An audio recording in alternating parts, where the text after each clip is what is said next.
Reka amakuru yacu nyakomereze mu karere ka Rwamagana mu murenge wa Gahengeri aho basanze umuntu wishwe ariko yarakaswe ijosi.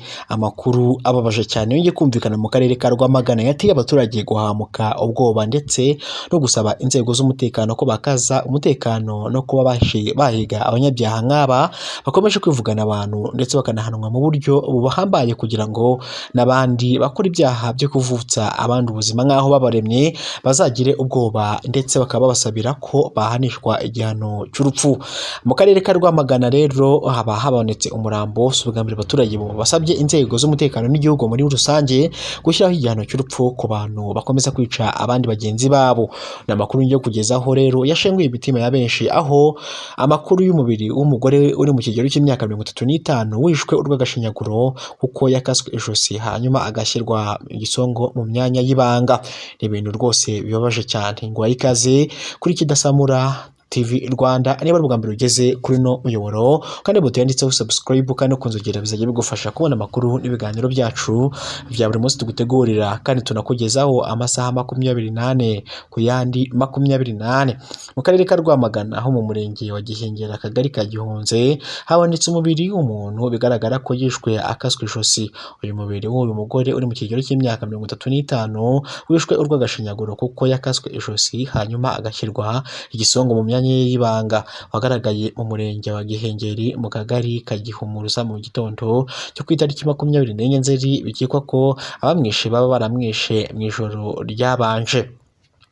Amakuru yizewe rero duhawe na Dere Mukabasumba kuko uwitwa Michel utuye yose yamaze gukurwa ku mbuga nkoranyambaga zose. Ayo ni amakuru yandi naringiyemwo ariko reka dukomeze andi makuru yandi.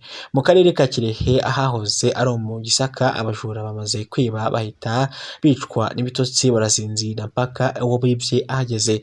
N'amakuru y'ibyabaye mu karere ka Bugeseraho bivuga ko uramura afite imbaraga zidasanzwe kubera ko abamwibye bose bahise bagwa ibitotsi rwose bigira mu bitotsi kugeza igihe uwo bibye agaragaye. Ku mbuga nkoranyambaga akomeje gucicikana amashusho y'umugore wo muri Kenya witwa Michelle Smith wagaragaye akubitwa n'abasaza be nyuma yo kwanga gushyingirwa n'umugabo we. Umuryango we wari waramuhatiye. Amakuru avuga ko uwo mugabo yasanzwe afasha umuryango wa Millicent ariko akanga kwemera nk'umugabo ahubwo agahitamwo gukundana n'undi mukunzi yihitiyemwo.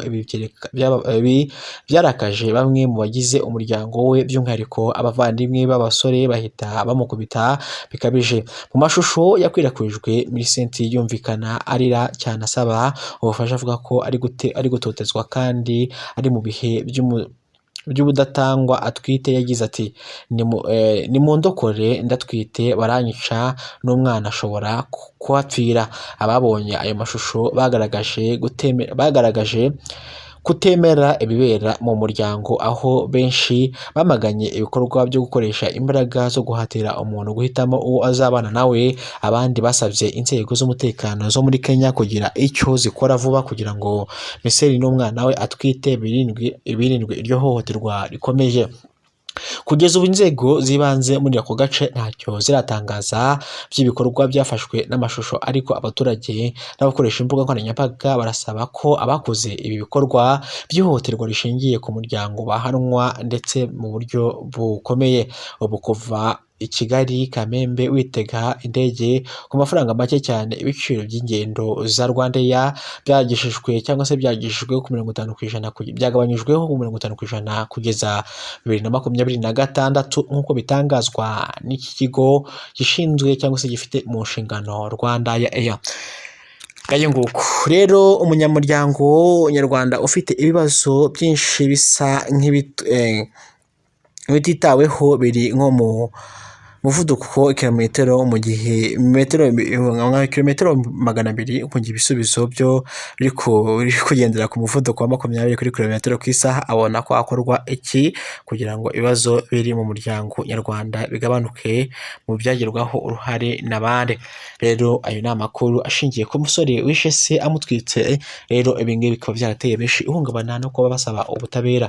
Nanone bikiye amakuru kuri Kidasamura ukandika subscribe uzajya bigufasha kubona amakuru amakuru n'ibiganiro byacu bya buri munsi tugutegurira kandi tunakugezaho amasaha 24 ku yandi 24. Imana ibahe ibyo kurya, amafaranga ndetse n'ubuzima buzima.